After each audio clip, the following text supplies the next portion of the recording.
বিবাহিত মানুষের প্রেমে পড়ার মতো বিড়ম্বনা হয়তো পৃথিবীতে খুব কমই আছে। মুন, আমি। সাফা এক প্রকার চেঁচিয়ে উঠল, মুন, আমি জেরানকে ভালোবাসি, এতে কোনো ভুল নেই। তুই নিজেও জানিস আমি ওকে কতটা আপন মনে করি। আমার বাবা যখন মারা গেল তখন ও আমাকে কিভাবে সাপোর্ট দিয়েছে। আলবাত ভুল আছে, জেরান বিবাহিত, ওর বউ আছে, এটাই কি সবচেয়ে বড় কারণ নয়? তাছাড়া আমরা কি তোর পাশে ছিলাম না? তুই ভুল পথে পা বাড়াচ্ছিস। আমার জন্য ওই বিয়ে কিছুই নয়। তাছাড়া আমি এটাও বুঝতে পারছি ও নিজেও আমাকে ভালোই পছন্দ করে। পছন্দ যদি করেও থাকে সেটা কি ভালোবাসা? পছন্দ আর ভালোবাসা এক, তবে শুরুটা পছন্দ দিয়েই হয়। সাফা, তুই একটা শিক্ষিত মেয়ে, তোর বিবেক এমন কিছু করতে তোকে বাধা দিচ্ছে না। শুধু শুধু জেদ করছিস কেন? ছেলের কি অভাব পৃথিবীতে? আমার জীবনে জেরানকে অভাব। সাফা, ভালোবাসায় সব জায়েজ। তুই জানিস না আমি ওকে কি পরিমাণ ভালোবেসে ফেলেছি। ওর চিন্তা ভাবনা কতটা আমার সাথে মিলে যায়। আমি ওকে আমার জীবনে চাই। ভালোবাসা মানে যদি অন্যের সংসার ভাঙা হয় তাহলে আমি বলবো, যে বলেছে ভালোবাসায় সব জায়েজ সে নিজেও অন্য কারো সংসার ভেঙে গুড়িয়ে দিয়েছে বলেই সে এমন কথা বলতে পেরেছে। তার বিবেক নিয়ে, তার মানসিকতা নিয়ে আমার অনেক সন্দেহ আছে। যেমন এখন তোকে নিয়ে হচ্ছে। সাফা, আর সময় আছে, শুধরে যা। বিবাহিত মানুষের প্রেমে পড়ার মতো অপরাধ আর কি হতে পারে? মন, আমাকে জাজ করার জন্য আমি তোকে ডেকে আনিনি। আমি আমার মনের কথা শেয়ার করার জন্য তোকে ডেকেছি।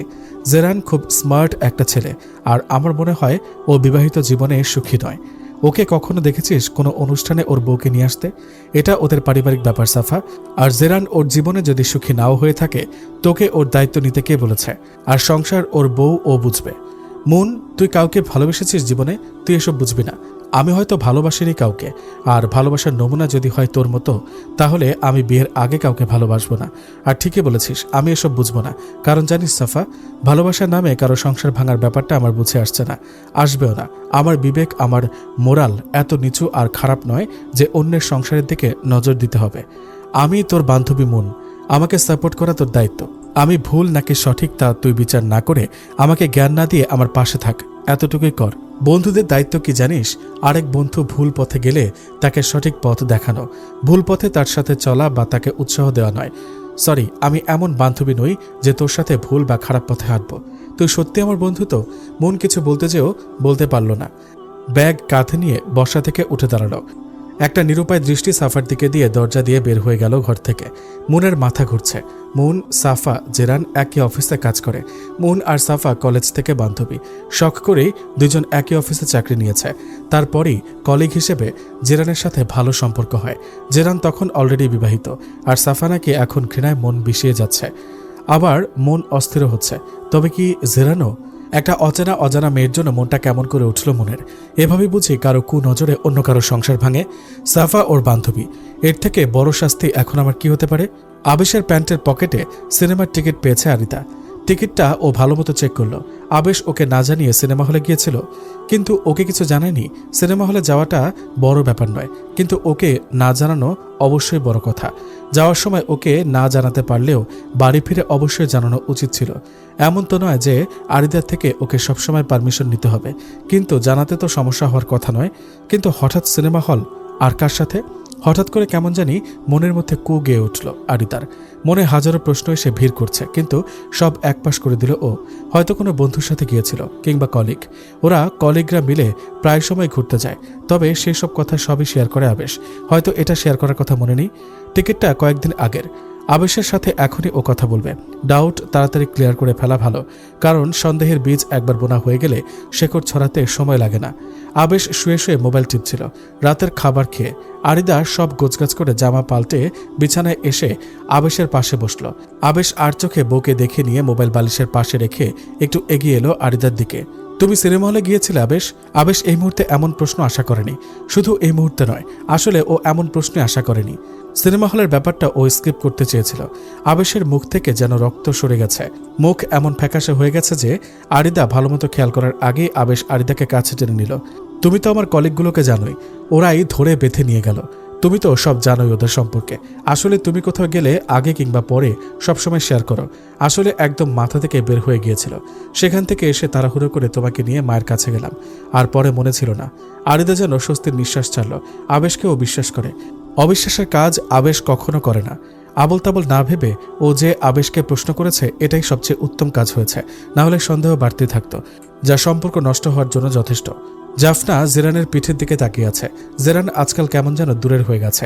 তবে কাছেরই বা ছিল কবে? ওদের সংসারের দায়িত্ব আছে, কর্তব্য আছে, শরীরের টানও হয়তো আছে, কিন্তু ভালোবাসা না, সেটা নেই। কখনো কি ছিল? খোঁজ নিয়ে দেখা গেল সেটাও ছিল না। জাফনা গ্রামের কম শিক্ষিত মেয়ে, তবে মূর্খ নয় এতটাও। বিয়েটা খুব অল্প পরিসরে, তাড়াতাড়ি হয়েছিল। তবে জাফনা তো জিজ্ঞেস করেছিল জেরানকে সে বিয়েতে মত দিয়েছে কিনা। জেরান বলেছিল, এই যুগে কি কেউ কাউকে জোর করে বিয়ে দিতে পারে? আমি অবশ্যই মত দিয়েছি বলেই বিয়েটা হচ্ছে। তুমি কি রাজি? সোজা সাপটা উত্তর আর প্রশ্নে মাথা নেড়ে সম্মতি জানিয়েছিল সেদিন জাফনা। তবে বিয়ের পর ঠিকই বুঝেছিল সংসার চলছে ঠিকই, কিন্তু দূরত্ব আর কমেনি। জেরান সেই দূরত্ব মেটাতে হয়তো চায়ওনি, তবুও এক ছন্দে চলে যাচ্ছিল জীবন। কিন্তু ইদানিং সেই ছন্দ কেটে গেছে। মেয়ের মন সন্দেহ ঠিকই হচ্ছে। আর এটা যদি ঠিক হয় তাহলে কেমন হবে ওর ভবিষ্যৎ? কোথায় যে দাঁড়াবেও? বাপ মা মরা এতিম মেয়েটার বটগাছের ছায়া কি হবে এই পৃথিবীতে? এই সংসার ছাড়া ওর যাওয়ার জায়গাটা কোথায়? জেরানের মনে কি একটু মায়া হয় না? কেন হয় না? জেরানের দিকে ও হাত বাড়িয়েও সরিয়ে নিল। জেরান কখনো ওর মুখের দিকে তাকিয়ে দেখেছে ভালোমতো? হ্যাঁ, একটা সময় ওর দিকে তাকায়, যখন ওকে কাছে টেনে নেয় ঠিক তখন। কিন্তু ওই চোখে তখন কি ভালোবাসা থাকে? বলতে পারছে না ও। যে মানুষের ভালোবাসা ও পায়নি, কিভাবেই বা ও উপলব্ধি করবে? এই দীর্ঘশ্বাসের শেষ কি শুধু মৃত্যু?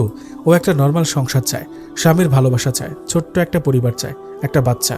মনটা যেন কেমন করে ওঠে। একটা বাচ্চা হলে কি জেরান ওকে ভালোবাসা দিবে? ওর বারবার মন চায় একটা ছোট্ট নিষ্পাপ পরি ওদের পরিবারে আল্লাহ পাক দেন, জেরানও পরিবারে মন দেয়। এমন দিন কি আসবে? সাজিয়া চুপচাপ সাইমনের রুমের একপাশে বিছানায় বসে আছে। ওর সামনে একটা পাতলা জর্জেটের শাড়ি রাখা। সাইমন ওয়াশরুম থেকে বের হয়ে সাজিয়ার দিকে তাকিয়ে বিরক্ত প্রকাশ করল। তুমি আমার দেরি করিয়ে দিচ্ছ সাজিয়া।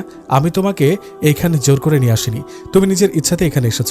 এখন তুমি কি চাচ্ছ বলো? সাইমন এগিয়ে গেল মিনি ফ্রিজের দিকে। সেখানে ঠাসা বিয়ার আর বিভিন্ন রকমের মদ। বিয়ারে চুমুক দিতে দিতে ও বসে পড়ল সোফার উপর, দৃষ্টি ওর সাজিয়ার দিকে। আমি তোমাকে আগেই বলেছি সাজিয়া, ভালো মতো ভেবে তারপর আমার গাড়িতে উঠবে, আমার কাছে আসবে। আমি কাউকে জোর করতে পছন্দ করি না। যে ইচ্ছায় আসে আমি তাকে আমন্ত্রণ জানাই, আর যে অনিচ্ছা প্রকাশ করে আমি তার দিকে ফিরেও তাকাই না। আমি এক কথার মানুষ। আমার থেকে কিছু নিতে চাইলে আমাকে বিনিময়ে কিছু দিতে হবে। সেখানে জোর জবরদস্তির কিছু নেই। তুমি রাজি হয়েছিলে? সাজিয়া কাঁপা কাঁপা পায়ে উঠে দাঁড়ালো। আমার ভাইটা আমাকে কিছু টাকা, আমি আমি সাজিয়া দৌড়ে ঘর থেকে বের হয়ে গেল, ফিরেও তাকালো না। সাইমন তখনও গ্লাসের চুমুক দিতে ব্যস্ত। সাজিয়ার থেকে ও ঠিক এটাই আশা করেছিল। এই মেয়ে নিজেকে দিয়ে এমন কাজ করাতে পারবে না। সবাই নিজেকে জাহান্নামে ঠেলে দিতে পারে না।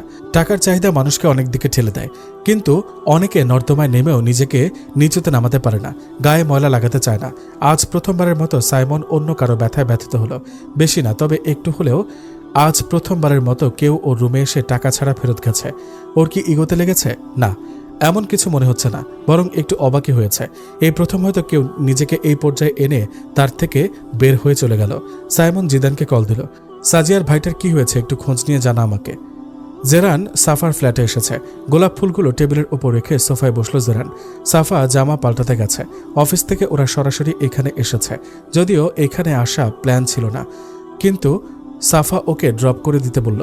জেরান না করতে পারেনি। সাফা একটা ঢিলাঢালা টপস আর স্কার্ট পরে হাতে একটা শপিং ব্যাগ নিয়ে জেরানের দিকে এগিয়ে গেল। জেরান এক পলকে তাকিয়ে আছে সাফার দিকে। এই অপরূপা স্মার্ট মেয়েটা ওর জীবনে যদি বিয়ের আগে আসতো তাহলে হয়তো ওর জীবন জাফনার মতো মেয়ের সাথে জড়িয়ে যেত না। তবে জাফনা কি খারাপ? না, মেয়েটা তো খারাপ না, কিন্তু নিজেই কেন যেন সন্তুষ্ট নয় জেরান। কেন?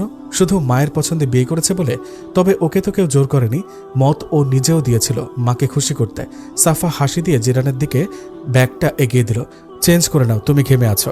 তুমি এটা কখন কিনলে? অবাক হলো জেরান। সারপ্রাইজ, হাসলো সাফা। আমি এটা নিতে পারবো না, তাছাড়া বাসাও যেতে হবে, জামা চেঞ্জ করার প্রয়োজন নেই। আমি শুধু তোমাকে ড্রপ করে দিতে এসেছি।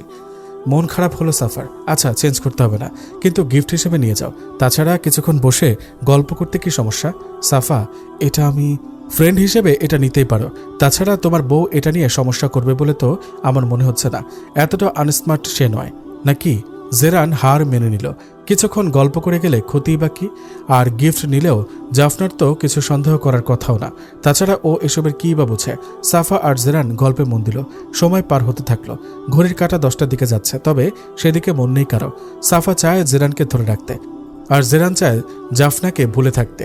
সংসার ও কোনো কালেই চায়নি, তবে জাফনাকে ওর মা দারুণ পছন্দ করেছিল গ্রামে যেয়ে, তাই নিজেও মত দিয়েছিল। তাছাড়া ওর জীবনে কেউ ছিল না। বিয়েতে ওর মাও খুশি, আর ও বিয়ের আগেও যেমন ছিল তেমনই আছে প্রায়, শুধু কিছুটা চেঞ্জ হয়েছে। এই যেমন আগে বাড়ি ফিরে রান্না করতে হতো কিংবা বাইরের খাবার খেতে হতো না চাইতেও, এখন বাড়ি ফিরে মজার খাবার পাচ্ছে, ঘরের সবকিছু গোছগাছ পাচ্ছে, জাফনার সংসারে মেতে আছে। জেরানের আর সমস্যা কি? মেয়েটা ওর থেকে বেশি কিছু চায় না। মাঝে মাঝে বাড়িতে থাকলে ওর মনে হয় না বাড়িতে কেউ আছে, এত চুপচাপ মেয়েটা। অন্যান্য মেয়েদের তুলনায় মেয়েটার চাহিদা খুব কম। ও নিজেই মাঝে মাঝে জামা কাপড় এনে দিয়েছে, সেটাই ও যত্ন করে পড়েছে। তারপর থেকে সে কাজটুকুও করেনি। জাফনার কাছে কিছু টাকা দিয়েছে সে টাকা দিয়ে ও কি করছে না করছে সে খোঁজও রাখেনি। বিয়ের পর কয়েকবারই বাইরে নিয়ে গেছে ওকে, আশপাশ ঘুরিয়েছে, মেয়েটার মুখে হাসি দেখেছে, সেই হাসিটাও খুব কম দেখা যায়। তাছাড়া মেয়েটাকে জানার চেষ্টাও তেমন করেনি।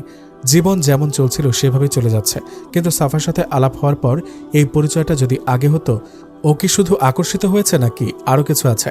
ওর জীবনে ও সুখী নয় জাফনার সাথে, কিন্তু ও কি কখনো জাফনার সাথে মিশে জাফনার সাথে সুখী হতে চেয়েছে? জাফনাকে বোঝার চেষ্টা করেছে? ওকে দাম দিয়েছে?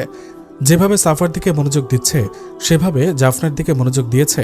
ঘন্টার পর ঘন্টা মেতেছে গল্পে, গভীরভাবে যখন মিশেছে তারপর কি কাছে টেনে নিয়ে মাথায় হাত বুলিয়েছে, গল্প করেছে, জানতে চেয়েছে জাফনাকেও তো ও তেমনভাবে নিজের কাছে ঘেঁষতে দেয়নি। টেবিলের ওপর রাখা লাল গোলাপগুলো সাফার জন্য যেভাবে ও এনেছে, জাফনার জন্য কখনো কিনেছে? আচ্ছা, মেয়েটার জন্মদিনই বা কবে? খোঁজ নিয়েছে নাকি ও? এই 2 বছরে ও সেটা জানেও না। না নিজেকে ও জাফনার কাছে তুলে ধরেছে, আর না জাফনাকে ও জানতে চেয়েছে। দূরত্ব যেমন ছিল তেমনই আছে, কমাতে চেষ্টা করেনি কখনো। ওরা একই ছাদের নিচে অচেনা দুজন, যারা জানেও না এদের ভবিষ্যৎ পথ এক নাকি আলাদা। সিরাত সারানের দিকে তাকিয়ে আছে। এই ছেলে বারবার ওর পিছু নেয়, এইভাবে ওকে হ্যারেস করার মানে পায় না ও বারবার বলেছে ও সারানকে চায় না, কিন্তু এই লোক কথা না শুনতে প্রস্তুত নয়। জোর করে পেতে চায় ওকে, কিন্তু ভালোবাসা কি এতই সহজ? আপনি কেন আমাকে বিরক্ত করেন? বিয়ে করব তোমাকে। সিরাতে যেন কথা বলতে ভুলে যায় এই লোকের সামনে। একদম সোজা সাপটা কথা মানুষটার, কোনো লুকোচুরি নেই। আমি আপনার ভাইয়ের মেয়েকে পড়াই, সেটা নতুন করে বলার কিছু না। ওকে তুমি 1 বছর ধরে পড়াচ্ছ, আর আমি 10 মাস ধরে তোমার পেছনে লেগে আছি। আচ্ছা ধরেন আমি রাজি বা হয়ে গেলাম, তাতে কি আপনার পরিবার রাজি হবে? আমাকে মেনে নেবে? কি জানেন আমার সম্পর্কে? আমার নাম ছাড়া আর কি জানেন? কিছুই জানি না, আবার অনেক কিছু জানি। আর যা জানি না তা বিয়ে করে তোমার লিগ্যাল গার্জিয়ান হয়ে জানতে চাই। কিছুক্ষণের জন্য আবার কথা হারিয়ে ফেলল সিরাত। মিনমিন করে বলতে লাগলো, সারান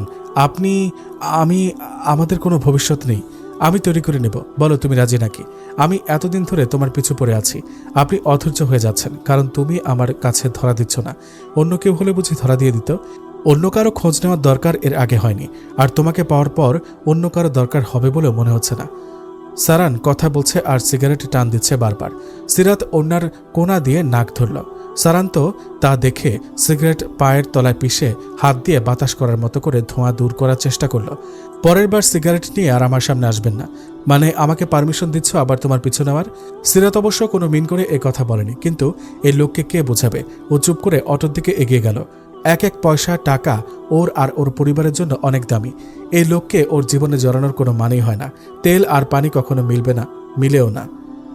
আবেশ ছায়ার দিকে তাকিয়ে আছে। ছায়া আর ও একই অফিসে কাজ করে। ছায়া, রিয়া, আবেশ, রাফি, রানা এদের সবার সাথে খুব ভালো সম্পর্কটা বন্ধুত্বের, কলিগের আর মানবিকতার।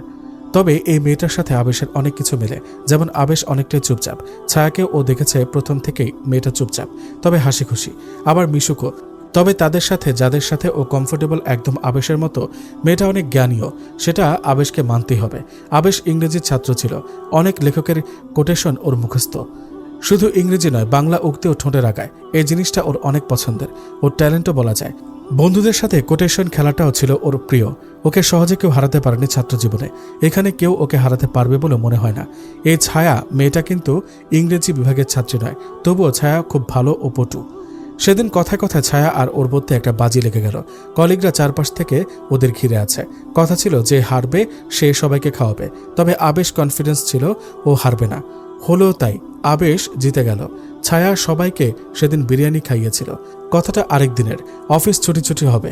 সেদিন ছায়ার সাথে বাজি না লেগেও একটা কোটেশনের উত্তর দিতে না পারে হেরে গেল আবেশ। যদিও এই ব্যাপারটা কেউ জানে না আবেশ আর ছায়া ছাড়া। You are part of my existence, part of my self. You have been in every line I have ever read. তুমি আমার অস্তিত্বের অংশ, আমার নিজের অংশ। আমি এ পর্যন্ত যা পড়েছি তার প্রতিটি লাইনে তুমি ছিলে। কার উক্তি এটা? উত্তরটা বলতে পারেনি আবেশ, তবে ছায়া ওর চোখের দিকে তাকিয়ে যেভাবে উক্তিটা ওকে শুনিয়েছে, যেন ছায়া ওকে উক্তি নয়, ছায়ার মনের কথা শোনাচ্ছে। তবে সেদিকে বিশেষ ধ্যান দেয়নি বা দিতে চায়নি আবেশ। আর এই হারের কারণে ওকে সেদিন যেতে হয়েছিল সিনেমা হলে। কিন্তু এই কথাও বলতে পারেনি আরিদাকে, হয়তো কখনো পারবেও না। আবেশের উচিত ছিল ছায়াকে মানা করে দেওয়া, কিন্তু মেয়েটা এমনভাবে ধরল ও মানা করতে পারেনি। তাছাড়া ছায়া তো ওর কলিগ, বন্ধু, এর বেশি না সম্পর্ক আছে আর না হবে, এটা আবেশ জানে।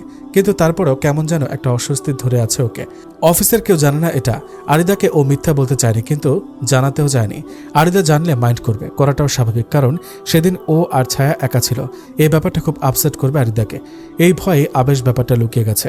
টিকিটটা যদি ও পকেটে না রেখে ফেলে দিত। ছায়া একটা ফাইল নিয়ে কিছু বলে যাচ্ছে, কিন্তু ওর ধ্যান পড়ে আছে আরিদাকে বলা সেই মিথ্যাকে নিয়ে।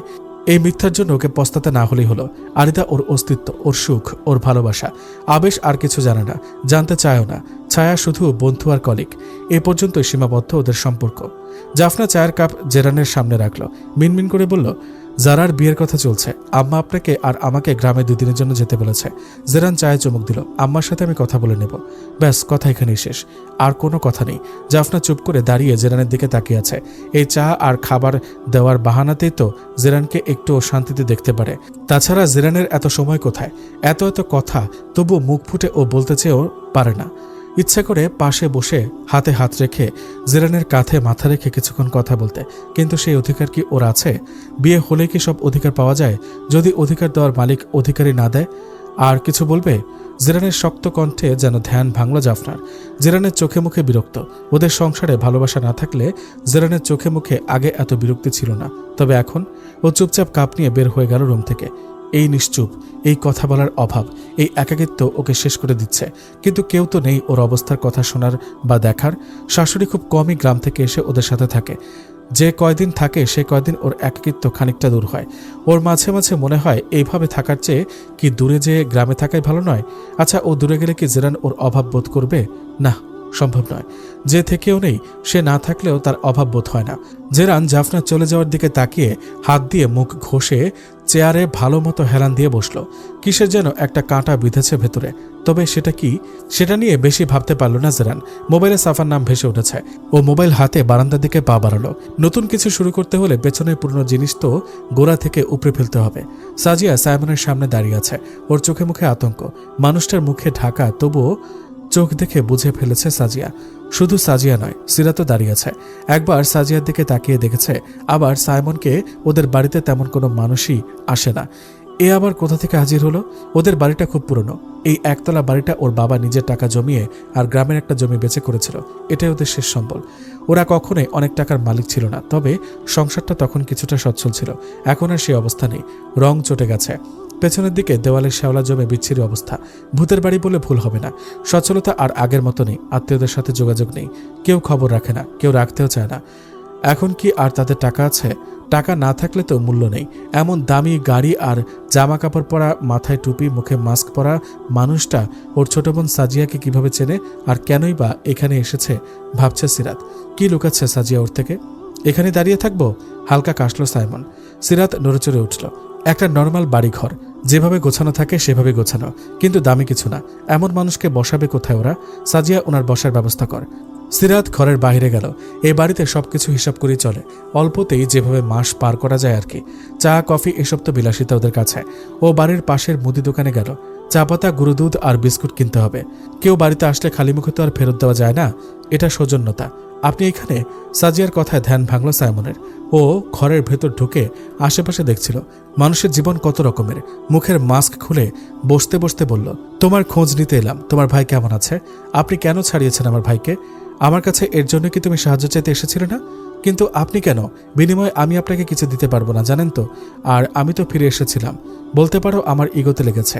সাজিয়া উত্তর দিল না, আর কথাও বলল না। তুমি সেটে যাচ্ছ না কেন? সাজিয়া তাচ্ছিল্য হাসল। আমার মতো মেয়েদের সুযোগ হয় না স্যার। তাছাড়া আমি আর তারকা জগতে নিজেকে রাখতে চাই না। আপনি আমার ভাইকে ছাড়াতে 50,000 খরচ করেছেন। সেই টাকা হয়তো আমি এখনই দিতে পারবো না, ধাপে ধাপে দেব। কয় মাস মানে? অবাক হলো সাজিয়া। আমার টাকা ফেরত দিতে কয় মাস সময় লাগবে তোমার? সাজিয়া উত্তর দিতে পারল না। কয় মাস লাগবে ও জানে না। এই সংসার চলে বোনের টিউশনির টাকাতে, আবার ওর পড়ার খরচও কিছুটা ও নিজে দুটো করায়, সেটা ওর পড়ার পেছনেই যায়। মাস শেষে টানাটানি চলে। ভালো খাবার, মাছ, গোশত মাসে একদিনও ওরা পায় নাকি সন্দেহ। সেখানে এই 50,000 টাকা ও কিভাবে শোধ করবে? আপাকে কিভাবে এই কথা বলবে? সুমন ওদের ভাই জেলে ছিল, এই কথাটাও তো লুকিয়ে রেখেছে ও। বেশি জানাজানিও হয়নি এটা। কোন মুখে আপার থেকে টাকা চাইবে? আর ওরও কি বেশি টাকা আছে? সাজিয়ার মুখ থেকে রক্ত সরে গেল যেন। আমি জানি না। সাজিয়া ওর পাশে দাঁড়িয়ে মুখ নিচু করে ঠোঁট কামড়াচ্ছে। ও শ্যামবর্ণের এই মেয়েটাকে দেখতে লাগলো। শুধু চোখ, এই মেয়েটার চোখ দুটো এত সুন্দর। সাইমন মাথা ঝাড়া দিল। তোমার জন্য একটা অফার আছে। আমি কয়েকটা মিউজিক ভিডিওর অফার পেয়েছি। আমি চাই তুমি আমার সাথে নায়িকা হিসেবে থাকো। ওরা নিউ ফেস খুঁজছে। সাজিয়ার চোখ যেন কোটর থেকে বের হওয়ার উপক্রম। আমি? আপনার সাথে? তুমি রাজি? আপনি আমার সাথে মজা করছেন? কোথায় আপনি আর কোথায় আমি? আর আমি যে ভালো পারবো তার কি গ্যারান্টি? তুমি রাজি থাকলে বলো। আর তাছাড়া আমার টাকাটাও তো তোমাকে ফেরত দিতে হবে। ব্ল্যাকমেল করছেন? তুমি যদি তাই মনে করো, আমি তাতে কিছু করতে পারবো না, কিন্তু টাকাটা ফেরত দেওয়ার ব্যবস্থা আমি করে দিচ্ছি, সেটা বলতে পারো। আমার আপা? আমি কথা বলবো তার সাথে। খোঁজ নিয়ে জানলাম তোমার বাবা মা কেউ নেই। সাজিয়া ফোঁস করে নিঃশ্বাস ছাড়ল। একদিন একটা নাটকের শুধু 2 মিনিটের দৃশ্যও ছিল। বেশি টাকা পায়নি, তবে সে কথা ওর বোন জানেও না। ওদের টিভি নেই, তারকা জগৎ সম্পর্কে ওর বোনের ধারণাও নেই। পেছনের দিকের জানলা খুললে, পাশের বাড়ির জানলা খোলা থাকলে সরাসরি টিভি দেখা যায়। সেখানে দাঁড়িয়ে মাঝে মাঝে টিভিতে গান, ছবি দেখে সাজিয়া। ছোট থেকেই নায়িকা হওয়ার স্বপ্ন, তবে বাস্তবতা ও বুঝে গেছে। কিন্তু ও এখনও এটা বুঝতে পারছে না ওর ভাগ্য দ্য গ্রেট হিরো সাইমন সাবিরের কাছে ওকে পৌঁছে দিল কিভাবে। সাইমন সাজিয়ার পেছন থেকে কোমর ধরে দাঁড়িয়ে আছে। সাজিয়া যেন আরও নেতিয়ে গেল। সাইমন ফিসফিস করল, রিল্যাক্স সাজিয়া, তুমি ক্যামেরার সামনে অভিনয় করছো। এই সামান্য একটা দৃশ্য 10 বার রিটেক নেওয়া হয়েছে। এইভাবে করলে তুমি নায়িকা হতে পারবে না, সো চিল। সাজিয়ার অস্বস্তি যেন তাতেও কাটল না, তবে ও মনে প্রাণে চাচ্ছে কাজে মন দিতে। ও চোখ বন্ধ করে ফেলল। সেদিন সাইমন ওদের বাড়িতে যে ওর সরল পথে চলা জীবনটাই ওলট পালট করে দিয়েছে। সিরাত জেনেছে ওর ফিল্ম সেটে যাওয়ার কথা, ওর ভাইয়ের জেলে যাওয়ার কথা, সাইমনের সাথে ওর পরিচয়, ওর অভিনয়, সবকিছু। সিরাত হেরে যাওয়ার মতো করে ওর দিকে তাকিয়েছিল, আর সাজিয়া, ওর মনে হচ্ছিল ও কবরে চলে যাক। যে বোন ওদের জন্য নিজেকে শেষ করে দিচ্ছে, তাকে দুঃখ দিয়ে গলা দিয়ে ভাত নামবেই বা কিভাবে? তবে সিরাত ওকে বাধা দেয়নি, ওকে আটকে রাখতে চায়নি। সাজিয়া কি করবে তার সম্পূর্ণ ভার ওর নিজের ওপর ছেড়ে দিয়েছে। কিন্তু সিরাতের চুপ হয়ে যাওয়া সাজিয়া যে কষ্ট পাচ্ছে তা নয়। তবে এবার যদি সিরাতের ওপর থেকে কষ্টের ভার কমে, তাছাড়া ওর বড় ভাইটা তো মহল্লার গুন্ডা পান্ডাদের সাথে মিশে নিজের জীবন তো শেষ করেছেই, সাথে ওর আর সিরাতেরটাও শেষ করে দিচ্ছে। সিরাত যাও 2-1 পয়সা জমানোর চেষ্টা করে, সুমন সব চুরি করে মদ গাঁজার পেছনে খরচ করে দেয়। সাইমনকে বলে যদি ওর ভাইকে ঠিক করা যায়। সিরাত গেটের কাছে চুপচাপ দাঁড়িয়ে আছে। অটো পাবে নাকি সন্দেহ, রিকশারও দেখা নেই। বাড়ি কি ভিজে যেতে হবে নাকি সন্দেহ। সন্ধ্যার দিকে ও রিনিকে পড়ায়, সারানের ভাইয়ের মেয়ে। এখানে পড়িয়েই বাড়ি ফেরে সিরাত। বিকাল থেকে মেঘ গুড়গুড় করছিল, ছাতাটাও ভেঙে গেছে। ঠিক করেও করা হচ্ছে না। অসময় এভাবে বৃষ্টি নামবে কে জানতো। চলো এগিয়ে দিয়ে আসি। সারানের গলার আওয়াজে পাশে তাকালো সিরাত। ওর মাথার উপর ছাতা ধরে আছে। মানা করতে যেও করল না, জানে তাতে লাভ নেই। ঘাটতারা মানুষ না করলেও শুনবে না, পেছন পেছন ঠিক চলে আসবে। কথা বাড়িয়ে লাভ কি? চলো, দাঁড়িয়ে কেন এখনো? নাকি আজ বাড়ি ফেরার তাড়া নেই? সিরাত হাঁটতে শুরু করলো। দুজন পাশাপাশি হাঁটছে নীরবে। ঠান্ডা বাতাস আর বৃষ্টির ঝাপটায় ওরা অনেকটাই ভিজে যাচ্ছে। সিরাতে ঠান্ডা লাগছে খুব। আজ বুঝি জ্বর চলে আসবে। চলুন একটু ও দোকানটাতে দাঁড়াই, হাঁটা যাচ্ছে না এইভাবে, ভিজে যাচ্ছি। সারান একবার সিরাতের দিকে তাকালো। সত্যি অনেকটা ভেজে গেছে, নিজেও তো কম ভেজেনি। দোকানে দাঁড়িয়ে অনেক মানুষ, একপাশে ওরা দাঁড়ালো। চায়ের দোকানে সবাই চা খাচ্ছে। সারান দেখলো সিরাত ঠান্ডায় কাঁপছে, তাই সারান নিজেও 2টো চায়ের অর্ডার দিল। সিরাত ওড়না দিয়ে ভালো মতো নিজেকে জড়িয়ে নিল। এমন অবস্থা জানলে আজকে আর পড়াতে আসতো না। ও ভাবছে সাজিয়া কি বাড়ি ফিরেছে, আর সুমন ওই ছেলেটা কি করছে এখন, কোথায় কোথায় কার সাথে মিলে অকাজ করে বেড়াচ্ছে, সেটাই বা কে জানে। কি হবে এই ছেলের ভবিষ্যৎ, আর কতদিন একা সামলাতে পারবে সিরাত? সারান চায়ের কাপ নিয়ে এগিয়ে দিল সিরাতের দিকে। ধন্যবাদ। সারান হাসল। সিরাত চায়ে চুমুক দিচ্ছে। সারান আর চোখে দেখল দোকানের সামনে দাঁড়ানো একটা ছেলে এখনো কেমন চোখে যেন তাকিয়ে আছে সিরাতের দিকে। এই দৃষ্টি চেনে সারান, কারণ ও নিজেও একটা ছেলে। পায়ের রক্ত যেন মাথায় উঠে গেল সারানের। ও চায়ে শেষ চুমুক দিয়ে চায়ের কাপ রেখে আগে চায়ের বিল দিল। সিরাত এখনো নিজের ভাই বোনের ভাবনাতে আছে। ও আশেপাশে কিছুই খেয়াল করছে না। এদিকে সারান ছেলেটার সামনে হঠাৎ এসে দাঁড়াতেই ছেলেটা নড়ে চড়ে দাঁড়ালো। চোখ দুটো সংযত রাখ, না হলে এই জগৎ দেখার জন্য আর চোখ দুটো আস্ত থাকবে না। ছেলেটা খ্যাক খ্যাক করে হাসলো। চিনিস আমি কে? কুত্তা, বিড়াল, চামচিকা, ইতর, বাদুর, ইঁদুর, যেই হোস না কেন তুই। সারান মাহফুজ কারো বাপের ছেলেকে ভয় পায় না। আশেপাশে মানুষ আছে, তাই সে লেভেলের গালি দিতে পারলাম না, না হলে কান ধরে এতক্ষণে বধির হয়ে যেত। সো সোনাবাবু, চোখ দুটো সংযত করো আর সোজা বাড়ির দিকে হাঁটা ধরো। এক বাপের ছেলের হয়ে থাকলে আমার গায়ে হাত দিয়ে দেখ। কথাটা বলতে দেরি, কিন্তু সারানের হাত উঠতে দেরি হয়নি। ছেলেটার সাথে আরেকজন ছিল, কিন্তু সারানকে থামাতে পারেনি কেউ। দোকানে একটা হইচই বেঁধে গেল। শেষ পর্যন্ত সিরাত এসে টেনে সরিয়েছে সারানকে। অবশ্য সিরাতকে সামনে দেখেই সারান থেমে গিয়েছিল, না হলে কার বাপের সাধ্য ওকে থামায়। সরার আগেও ছেলেটার বুকে একটা লাথি মেরেছে সারান। হাত দিয়ে কপালের ওপর পড়া ভেজা চুলগুলো সরাতে সরাতে বলল, ভাগ্য ভালো তোর, ও আমার সামনে এসে দাঁড়িয়েছে, না হলে কে কয় বাপের ছেলে আজ তোকে মাটিতে পুঁতে দেখিয়ে দিতাম। শোন বাঙ্গির নাতি, আমার চোখের সামনে আর পড়িস না, না হলে। সারান কথা শেষ করতে পারেনি। সিরাত ওকে টেনে অন্য পাশে নিয়ে গেছে। সব লোক জড়ো হয়ে গেছে চায়ের দোকানে, আর ওরা রাস্তার অন্য পাশে যেখানে আলোর ছিটেফোঁটা নেই সেখানে দাঁড়িয়ে। হঠাৎ হঠাৎ মেঘ গর্জন করে উঠছে। আলোয় পৃথিবী ভরে উঠে আবার অন্ধকারে তলিয়ে যাচ্ছে। ছাতাটা রাস্তায় পড়ে আছে, আর ওরা তো ভিজেই গেছে, তাই ছাতার খোঁজ আর করেনি কেউ। নিজেকে কি ভাবেন আপনি বলুন তো? মানুষ মস্করা করছেন আমার সাথে? রাস্তায় আপনি মারামারি করছেন, আপনার ভাই জানতে পারলে কি হবে ভেবে দেখেছেন? এমনিতে আপনি কাজবাজ করেন না দেখে তো আপনার ভাই আপনাকে কম কথা শোনায় না, আবার আপনি মারামারি করছেন। আপনাকে বাড়ি ঢুকতে দেবে তো? আপনি বাড়ি ফিরে যান এখনই, আমাকে আপনার আর পৌঁছে দিতে হবে না। আপনি মারামারিতে জড়ানোর আগে আমার কথা ভাবলেন না? আপনি খুব খারাপ একটা লোক, অসভ্য বেহায়া। আর কথা বলতে পারেনি সিরাত। সারান এক কদমে ওর সামনে দাঁড়িয়ে সিরাতের ঠোঁটে কামড় বসিয়ে দিয়েছে। সিরাত ব্যথায় আওয়াজও করতে পারেনি। এক হাতে সারানকে সরিয়ে দিয়ে চাইলে সারান সে হাত ধরে সারানের বুকের বাঁ পাশে চেপে ধরে রাখল। শোনো মেয়ে, তোমার ঠোঁটটা আমাকে খুব বিরক্ত করছিল, তাই তাকে এভাবে শাস্তি দিলাম। তুমি আমাকে 10 মাস ধরে জ্বালাচ্ছ, আর বেশি দিন যন্ত্রণা দিলে এভাবে তোমাকে কামড়ে শাস্তি দেব, বুঝলে? সিরাত ঠোঁটে হাত দিয়ে নিশ্চুপ দাঁড়িয়ে। ওর নিঃশ্বাস যেন বন্ধ হয়ে গেছে। জিও ভাই রক্তের স্বাদ টের পেল। ঠোঁটের কোণা কেটে গেছে। সিরাত অপলক তাকিয়ে সারানের দিকে। ওর আটকে আটকে যেন বলতে পারল, আপনি আপনি আমাকে, আপনার এত সাহস? ঠিক বলেছ সিরাত, আমি বেহায়া, তবে তোমার জন্য। তুমি যতদিন আমার না হবে আমি তোমার পিছে বেহায়ার মতোই ঘুরব। আমি অসভ্য, সেটাও তোমার জন্য। কিন্তু যে তোমার সাথে অসভ্যতা করবে আমি তাকে সহজে ছেড়ে দেব না। ওই ছেলেটা আমার ভালোবাসার মানুষের দিকে নজর দেবে, আর আমি এত ভালো না যে তাকে ছেড়ে দেব। আজ যে ধোলাই দিয়েছি জন্মের মতো মনে থাকবে। আর সাহস, সেটা ছোটবেলা থেকে খুব আছে। শোনো সিরাত, তুমি মানো আর না মানো, যবে থেকে তোমাকে দেখেছি তবে থেকে আমি মেনেছি তুমি আমার।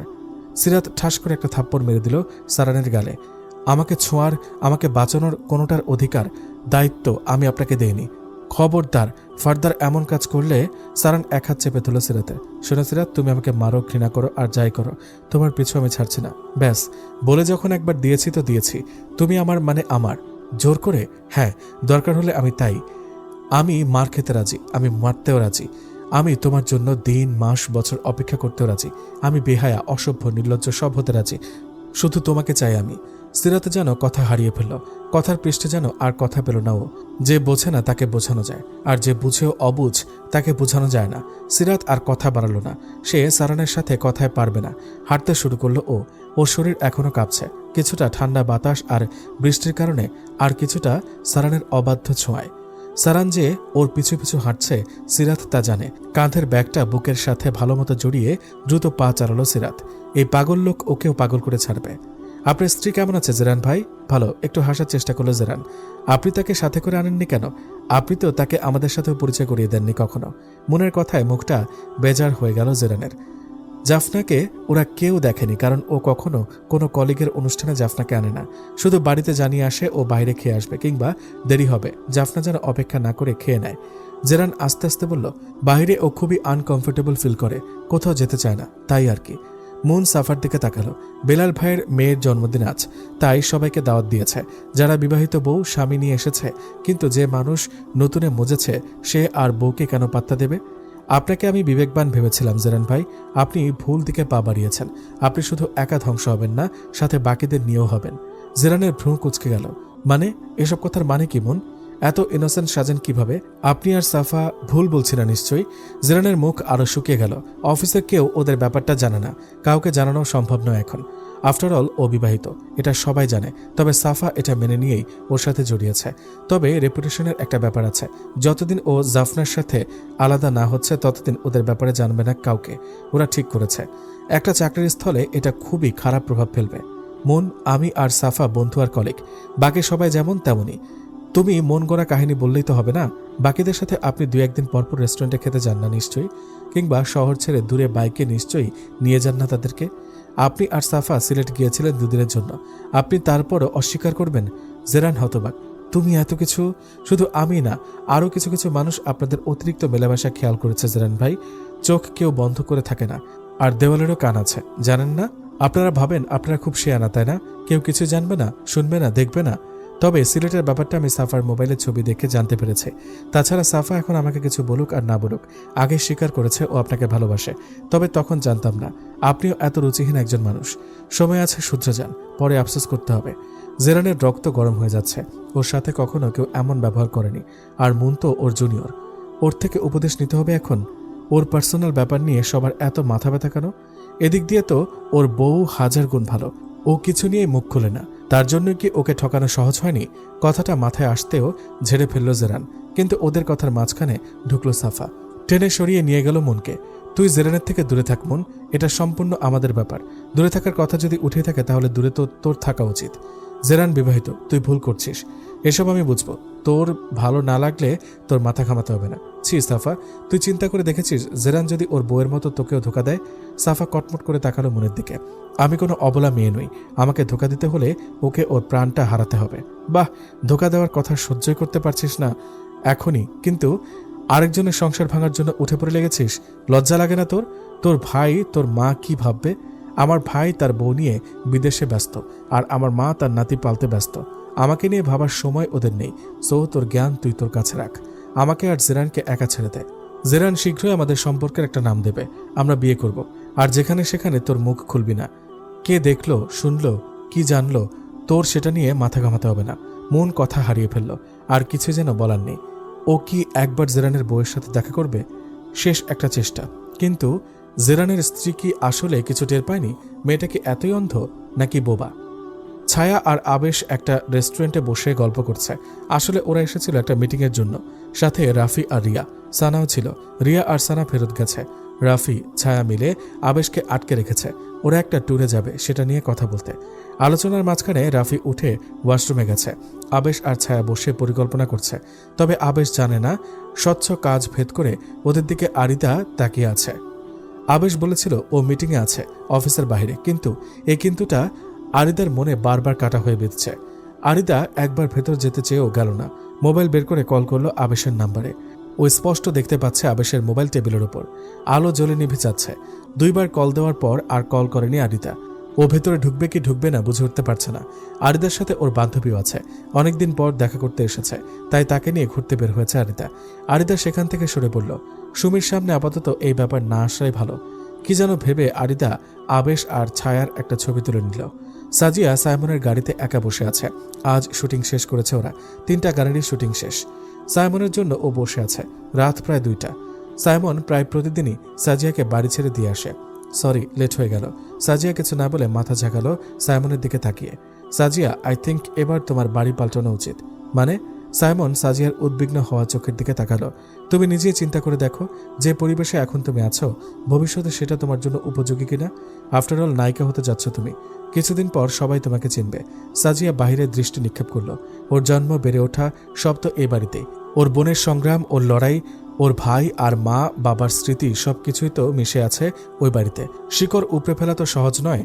হয়তো ওর কাজের জন্য একদিন আসলেই ওই বাড়ি ছাড়তে হবে। তখন ওর বোন ভাই ওর সাথে যেতে কি রাজি হবে? দিন শেষে তো ও একা থাকতে চায় না, ভাই বোন সবাইকে সাথে নিয়ে থাকতে চায়। সাইমন সাজিয়ার ভাবনা বুঝল। সাজিয়াকে টেনে নিজের বাম পাশে জড়িয়ে নিল সাইমন। সাজিয়ার প্রতি ওর ভালো দুর্বলতা কাজ করে ইদানিং। ওর মন খুব দুর্বল হয়ে পড়েছে। এই প্রথম কাউকে ওর জীবনে জড়াতে ইচ্ছা করছে সাইমনের। কাউকে ভালোবাসতে ইচ্ছা করছে, সত্যিকারের ভালোবাসা, যে ভালোবাসায় কোনো ছল নেই, মিথ্যা নেই, শুধু আছে ভালোবাসা, ভালোবাসা, ভালোবাসা। আবেশ আরিদাকে পেছন থেকে জড়িয়ে ধরে আকাশের দিকে তাকালো। চাঁদটা সুন্দর, তাই না? আরিদা উত্তর দিল না। একটু পরে বলল, তোমাকে বিকেলে অনেকবার কল দিয়েছিলাম, তুমি রিসিভ করনি। আবেশ আরিদার ঘাড়ে নাক ঘষতে ঘষতে বলল, সরি, মিটিংয়ের সময় সাইলেন্ট করে রেখেছিলাম, পরে আর জেনারেল করতে মনে নেই। পরে আর দেখনি? আসলে কাজে ব্যস্ত ছিলাম, আমি মোবাইল চেক করতে ভুলে গেছি। পরে যখন দেখেছি ভাবলাম বাড়িতে তো যাচ্ছি, তাই ব্যাক করা হয়নি। সরি জান। আরিদা কিছু জিজ্ঞেস করতে যেয়ে থেমে গেল। তারপর জিজ্ঞেস করলো, মিটিং কেমন হলো? আবেশ বেশ উৎফুল্ল হয়ে বলতে লাগলো, আমাদের টিমের প্রেজেন্টেশন খুব ভালো হয়েছে জানো, এবার মনে হচ্ছে প্রমোশন পাক্কা। আরিদা খানিকটা হাসলো। আজ এত চুপচাপ কেন? ম্যাডামের রাগ হয়েছে বুঝি? এখনই রাগ ভাঙিয়ে দিচ্ছি। বলতে বলতেই আবেশ আরিদার পেটে সুরসুরি দিতে লাগলো। না চাইতেও হাসতে লাগলো আরিদা। আবেশ আরিদাকে পাজা কোলা করে তুলে নিল, পা বাড়ালো রুমের দিকে। আরিদা ভুলে গেল মনের ভয় সংশয় আর সেই মেয়েটার কথা। আবেশ শুধু তার, শুধু আরিদার, আর কারো নয়। আরেকটা মধুর রাত, রাত পেরিয়ে আবার এক নতুন সকালের আশায় স্বপ্ন বুনতে লাগলো ওরা। সিরাত তাকিয়ে আছে সারানের রক্তাক্ত হাতের দিকে। হাতটার কি বিচ্ছিরি অবস্থা। সামনের সারানের বড় ভাই সাজ্জাদ আর ভাবি আলো। সাজ্জাদ এতক্ষণ চেঁচামেচি করে চুপ হয়েছে, আর আলো সামিয়াকে নিয়ে এক পাশে দাঁড়িয়ে আছে। সারান মারামারি করে বাড়ি ফিরেছে হাত কেটে। সাজ্জাদের কাছে বিচার দিয়ে গেছে মিলনের বাবা। মিলনকে ও 2 বার মেরেছে, তাও সিরাতের জন্য। কিন্তু সে খবর জানে না সাজ্জাদ, আর জানতেও চায় না। অবশ্য মুখ সারানো খুলেনি, শুধু স্বীকার করেছে ও ছেড়েছে। ব্যাস, রাগে মাথা খারাপ অবস্থা। তুই মিলনের কাছে ক্ষমা চেয়ে সবকিছু ঠিক করে নিবি। এত ভেজাল আর নিতে পারছি না। ভুল করিনি যে ক্ষমা চাইব, মরে গেলেও চাইব না। মারামারি ভুল না, অন্যায় নয়। মিলন ভুল করেছে, আমার জিনিসের দিকে নজর দিয়েছে, হাত বাড়িয়েছে, তাই মার খেয়েছে। ও যদি ভুল কাজ না করতো তাহলে আমিও মারতাম না। আমি এত কিছু শুনবো না। তুই ক্ষমা চাইতে যাবি আমার সাথে। দাঁতে দাঁত চাপলো সারান। মরে গেলেও সে ক্ষমা চাইবে না। যদি ইগো মনে হয় তো ইগো, কিন্তু আসলে এটা ইগো নয়। ও তো ভুল করেনি, সিরাতের দিকে বাজে নজর দিয়েছে, তাই শাস্তিটা ওর প্রাপ্য। শুধু তাই নয়, ওই দিন মার খেয়েও ছোকরাটা আবার পিছু নিয়েছে সিরাতের ক্ষতি করার জন্য। সিরাত কিছুটা সংকোচ নিয়ে ওদের কথার মাঝে বলল, খুব রক্ত ঝরছে, হাতটা যদি। সাজ্জাদ তাকালো হাতের দিকে, ওর মন যেন গলে গেল। ভাই বলে কথা, কিন্তু মুখে প্রকাশ করল না। সাজ্জাদ আলোর দিকে তাকিয়ে চোখে কিছু ইশারা করল। আলো চলে গেল ভেতরে ফার্স্ট এড বক্স আনতে। সারানের সেদিকে লক্ষ্য নেই, সিরাত ওর দিকে খেয়াল করেছে, এটাই অনেক। সিরাত, তুমি ওর ড্রেসিংটা করে দিতে পারবে? সামিয়া তো রক্ত দেখে ভয়ে কোল ছাড়া হচ্ছে না। আস্তে আস্তে কানের কাছে বলল আলো। সিরাত মাথা দুলালো, আস্তে করে এগিয়ে গেল সারানের দিকে। সাজ্জাদ নিজের ঘরের দিকে পা বাড়িয়েছে। পরের বার তুই ছাড় পাচ্ছিস না সারান, এমন চলতে থাকলে তোর হয়ে আমাকে ভাবতে হবে। ভাইয়ের কথায় কান দিল না সারান। সুমাইয়া সারানের দিকে এগিয়ে গেল। চাচু, তোমার কি হিরো হওয়ার খুব শখ? শুধু মারামারি করো? সুমাইয়ার প্রশ্নে সারান হালকা হাসলো, ঘাড় নিচে করে তাকালো সিরাতের দিকে, একটু মজা করে বলল, একদম, আমি তো আগের থেকে হিরো। আমার চেহারা কম কিসে? স্রেফ চান্স পাচ্ছি না বলে। ওমা, তুমি অডিশন দিয়েছ নাকি? দিয়েই তো যাচ্ছি। আর চোখে সিরাতকে দেখে আবার চোখ সরিয়ে নিল সারান। সিরাত যেন কোনো কথাই কানে নিল না। আর হিরোইন? সারান আর চোখে আবার তাকালো সিরাতের দিকে। আছে তো, আশেপাশে আছে, পাত্তা দিচ্ছে না, কিন্তু তার জন্য মারামারি করে যাচ্ছি। সিরাত চোখে তো তাকালো সারানের দিকে। এই ছেলে এখন এই মেয়েটার মাথায় কি সব কথা ঢুকিয়ে দিচ্ছে। সিরাত তাকালো সুমাইয়ের দিকে। সুমু, তুমি লেখা শেষ না করে উঠে এসেছো কেন? যাও, হাতের লেখা শেষ করো, আমি আসছি একটু পর। সুমাইয়া সিরাতকে খুব ভয় পায়। মেয়েটা রাগে রাগে চোখ মুখ করে রাখে সব সময়। সুমাইয়া এক দৌড়ে পড়ার ঘরে চলে গেল। কি সব বলছিলেন? সিরাতের গলায় তেজ। সত্যি বলছিলাম। পাত্তা দিচ্ছ আমাকে? আপনাকে কে বলেছে আমার হিরো হতে? কেন বাড়ির সম্মান নিয়ে টানাটানি করছেন এভাবে? নিজের না হলেও ভাইয়ের কথা ভাবুন, আপনার পরিবারের কথা ভাবুন। সারান 10 মাসেও যা করেনি আজ তা করল। এক হাতে চেপে ধরল সিরাতের থুতনি। তোমাকেও তো আমার পরিবারের অংশ বানাতে চাই, মেনে কেন নিচ্ছ না? তবে না মানলেও আমার কিচ্ছু যায় আসে না। শোনো মেয়ে, আগেও বলেছি, এখনো বলছি, তুমি মানো আর না মানো, তুমি আমার জন্য বরাদ্দ হয়ে গেছ। আমি আমার জিনিসের সুরক্ষা দিতে জানি। আমার চোখের দিকে তাকিয়ে বলো একবার, তুমি আমাকে চাও না? বলো বলো। সিরাত কিছু বলতে পারছিল না, কথাগুলো গলায় আটকে গেল। আর না পারল সারানের চোখের দিকে তাকাতে। আলোর হালকা কাশির শব্দ শোনা গেল। সিরাত মুখ সরিয়ে নিল সারানের হাত থেকে দ্রুত। অবশ্য সারান হাত আলগা করে ফেলেছিল, না হলে সিরাতের আর কি সাধ্য এই বাঁধন থেকে মুক্ত হওয়ার। আলো বসলো সারানের পাশে। কেন করিস এসব? জানিস না তোর ভাই পছন্দ করে না? আর গ্রামে যখন বাবা এসব জানবে তখন কি হবে ভেবে দেখেছিস? বাবা কিছুদিন পরেই আসবে বলেছেন। তুমি জানো ভাবি, আমি অন্যায় সহ্য করতে পারি না। আর ভাবি, তোমার থেকে আমি কখনো কিছু লুকাইনি। তুমি এই মেয়েটাকে বোঝাও, আমাকে এত কষ্ট দিয়ে ওর লাভ কি হচ্ছে? সারান বসা থেকে উঠে নিজের ঘরে গেল। এদিকে সিরাত লজ্জায় অসহায় আরও নুয়ে পড়ল। মুখে কিছু বলতে পারল না। ওর চোখ চঞ্চল হরিণীর মতো চারপাশ ঘুরতে লাগলো। আলো হয়তো বুঝলো, তাও সেও কিছু বলল না। মেয়েটাকে স্থির হওয়ার সময় দিল। এদিকে মনের সাথে ওই দিন কথা হওয়ার পর দুজন সিনিয়রও ওকে কথা শুনিয়েছে সাফাকে নিয়ে। এটার পর থেকে সাফার সাথে ওর সম্পর্কটা ভালো যাচ্ছে না। অবশ্য অফিসে ও দূরত্ব বজায় রাখছে। ও সাফার সাথে সম্পর্কটা আরও বেশি গোপন রাখতে চাচ্ছে, কিন্তু সাফার পাগলামি বেড়ে যাচ্ছে দিনকে দিন। জেরান সাফাকে বুঝিয়েছে ও সাফাকেই চায়, তবে আরও কিছু সময় ও নিতে চায়। হুট করে কিছু করলে ওদের সম্পর্কেই খারাপ প্রভাব পড়বে। কিছুদিন ধরে ওর মন মেজাজ ভালো নেই। ওদিকে ওর বোন জারার বিয়েতে যাবে বলে 3 দিনের ছুটি নিয়েছে অফিস থেকে। আজ রাতে ওরা গ্রামে যাবে ট্রেনে করে। সাফার সাথে ভালোভাবে কথা বলেই এসেছে জেরান, কিন্তু সাফা আবার কল করে যাচ্ছে। জেরান বসা থেকে উঠে দরজার দিকে এগিয়ে গেল। জাফনার সামনে তো আর কথা বলা যাবে না। জাফনা জেরানের যাওয়ার দিকে তাকালো। সাফা, লক্ষ্মীটি, বোনের বিয়ে শেষ হলে আমি চলে আসব। তোমাকে তো বলেই এসেছি, প্লিজ আমি সময় করে কল দিব, তুমি দিও না। বাড়িতে এত মানুষজন, কে কখন দেখে ফেলবে, কেলেঙ্কারি হয়ে যাবে। তুমি জাফনার থেকে দূরে থাকবে জেরান। আমি তোমার চোখের সামনে থাকবো না, আমার ভয় করছে। আমি ওই মেয়েকে বিশ্বাস করি না। জেরান বিভিন্নভাবে বুঝাচ্ছে সাফাকে। পেছনে দাঁড়িয়ে না চাইতেও অনেক কথাই শুনেছে জাফনা। জেরানের এক একটা কথা ওর মনে, হৃদয়ে পেরেক হয়ে গেঁথে গেছে। তবে মুখে একটা শব্দ না করে সিটে এসে বসে পড়ে জাফনা। দেরি দেখে ও জেরানের খোঁজে গিয়েছিল। গোয়েন্দাগিরি করতে নয়, সন্দেহ আগে ছিল, অনেকটা বুঝিও ছিল, কিন্তু আজ পুরোপুরি শিওর হয়েছে জাফনা। এইভাবেই বুঝি সব ধ্বংস হয়। জাফনা কাঁদল না, কিন্তু ওর চোখ লাল হয়ে উঠল।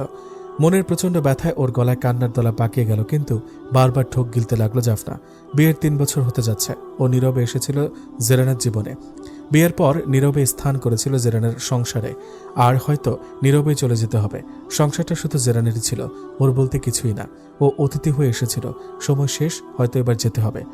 ভাবতেই আবার চোখ ভরে জল জমল, কিন্তু শব্দ করে হাহাকার করতে পারল না ও।